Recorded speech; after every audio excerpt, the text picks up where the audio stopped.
Okay, ang ating paksa sa araw na ito ay edukasyon sa pagpapakatao, kung saan nililinang ang pagkatao ng isang bata para pagdating ng panahon kay maging mabuti, matatag at responsabling mamamayan ng ating bansa.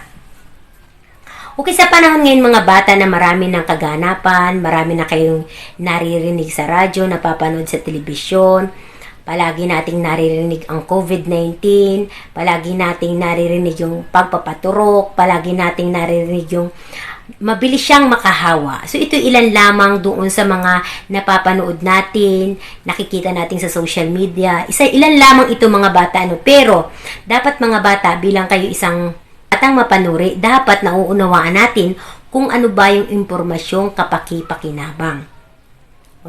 Impormasyong kapaki-pakinabang na dapat nating ipaabot o ibahagi sa kasapi ng ating pamilya. Kagaya ng pagkaya nakapanood sa telebisyon, kagaya sa mga balita, ibig sabihin ito ay balitang may katuturan, ito ay may katotohanan.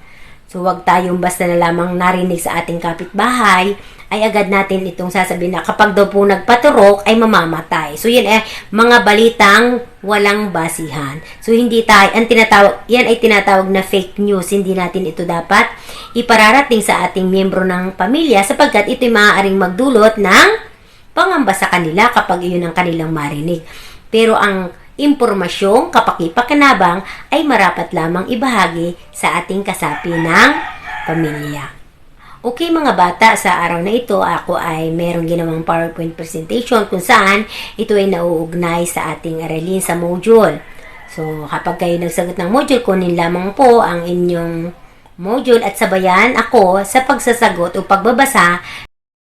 Edukasyon sa pagpapakatao, baitang 6. Unang markahan, week 3 to 5.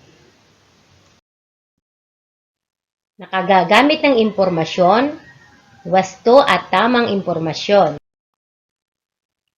Pagkatapos na magamit at aralin ang mga nilalamang aralin o paksa, ikaw ay inaasahan na nakapagsasagawa ng mga tamang hakbang na makatutulong sa pagbuo ng isang desisyon na makabubuti sa pamilya sa pamamagitan ng paggamit ng impormasyon. Pangalawa, nakatutukoy ng responsibilidad sa pamilya sa panahon ng krisis.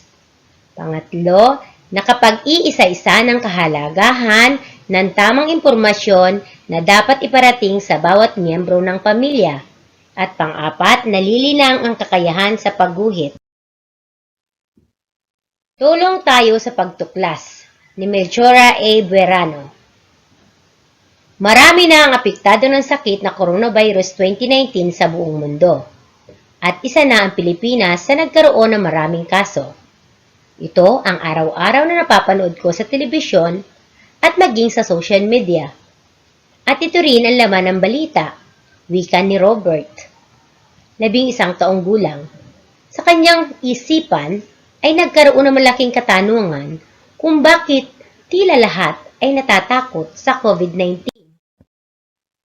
Bakit ayaw akong palabasin ng aking mga magulang sa aming tahanan?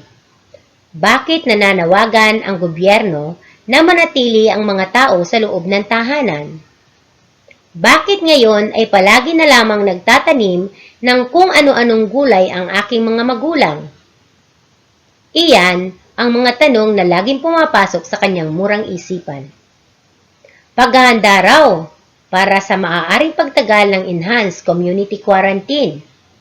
Ang naging paulit-ulit ding sagot ni Mang Jose na sinasabayan pa ng tagubilin na sumunod na lamang kung ano ang ipinag-uutos ng batas. Isang araw, habang nasa bakuran ang mga magulang, ay lumabas si Robert at naglaro. Sa kanyang paglalaro ay dumaan ang mga pulis at pinasakay siya sa sasakyan ng mga ito. Nagtaka siya sapagkat dinala siya ng mga ito sa kanilang bulwagang pambayan. Marami ang naroon. May matanda, bata, babae at lalaki. Nahuli ka rin pala ng mga pulis, sabi ng kanyang kaklase na si Manuel. Napaisip si Robert. Ano ang kanyang kasalanan? Bakit siya hinuli ng mga pulis? Maya-maya ay dumating na ang opisyales ng DSWD. Pinaupo ang mga tao kabilang si Robert. Ipinaliwanag sa kanila kung anong paglabag ang kanilang ginawa at nalaman din niya na ang COVID-19 ay nakakahawa at nakamamatay. Gayon din ang kahalagahan ng pananatili sa bahay at ang naririnig niyang social distancing. Salamat sa maraming impormasyong ipinabatid sa amin ng DSWD. Simula ngayon ay hindi na ako lalabas ng bahay, wika niya. Marahil hindi sapat ang mga impormasyong nalalaman ni nanay at tatay kung bakit hindi nila ito may paliwanag sa akin ng mabuti. Sa aking natuklasan ay ako naman ang magbibigay sa kanila ng kaunting kaalaman na aking natutunan. Yun ang naging plano ni Robert. Humingi si Robert ng paumanhin sa mga pulis sa kanyang ginawang paglabas ng bahay. Nangako siya na susunod na sa mga ipinag-uutos ng batas para sa kaligtasan niya at ng mga mahal niya sa buhay. Gawain pagkatuto bilang isa. Sagutin ang sumusunod na mga tanong. Sino ang bata sa kwento? Ano ang kanyang madalas mapanood at makita sa social media? Ano ang isinasagot ng kanyang tatay sa tuwing siya ay magtatanong? Lumabas ba siya ng bahay? Bakit? Bakit hinuli ng pulis si Robert? Saan dinala si Robert? Ano ang ipinaliwanag sa kanila ng DSWD? Mahalaga ba ang mga ito? Bakit? Paano mo maipapakita ang iyong pagpapahalaga sa wastong impormasyon na iyong malalaman? Tama ba ang gagawin ni Robert na pagbabahagi ng kanyang nalaman sa kanyang mga magulang? Bakit? Paano ang tamang pagsunod sa magulang? Kung ikaw si Robert, gagawin mo ba ang kanyang ginawa na paglabas sa tahanan? Bakit? Gawain sa pagkatuto bilang dalawa. Kilalanin ang mga sumusunod na larawan na maaaring pagkunan ng mga impormasyon at isulat ito sa sagutang papel. Bakit mahalaga ang mga sumusunod sa pagbibigay ng mga tamang impormasyon?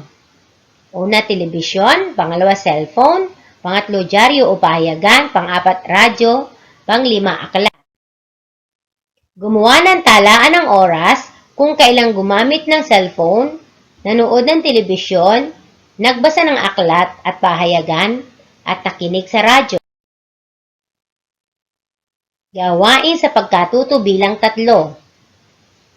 Bilang kasapi ng pamilya, ay may kanya-kanya tayong responsibilidad na dapat gampanan.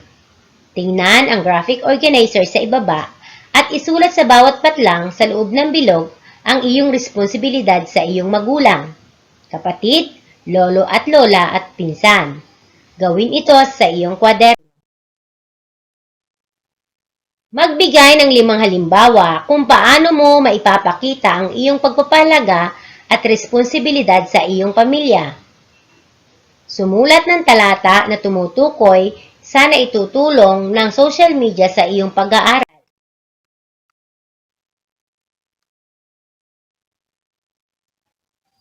Gawain sa pagkatuto bilang 4. Isulat ang letra T kung tama at letrang M kung mali.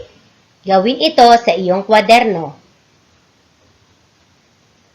Ang tamang impormasyon ay nakatutulong sa tamang pagdidesisyon. Number 2, si Alden ay naniniwala sa kanyang narinig sa kapitbahay na hindi sinuri kung ito ay totoo o hindi. Number 3, dapat mag-ingat sa pagbibigay ng impormasyon lalo na kung panahon ng krisis. Number 4, lahat ng balita na napanood sa internet ay totoo. Number 5, ang fake news ay nakapaghahatid ng kapahamakan sa kapwa. Number 6, dapat paniwalaang lahat ng balita. Number 7, ang radyo ay isa sa nakukunan natin ng impormasyon. Number 8, ang pagsasabi ng katotohanan ay nagpapakita ng pagmamahal. Number 9, okay lang magsinungaling kung ang iyong gagawin ay para sa ikabubuti ng iyong kaibigan. Number 10, dapat mahalin at igalang ang kaibigang sinungaling. Gumawa ng poster na nagpapakita ng impormasyon ukol sa mga dapat gawin sa panahon ng kalamidad. Bagyo, lindol, epidemya ng COVID-19, pagbaha.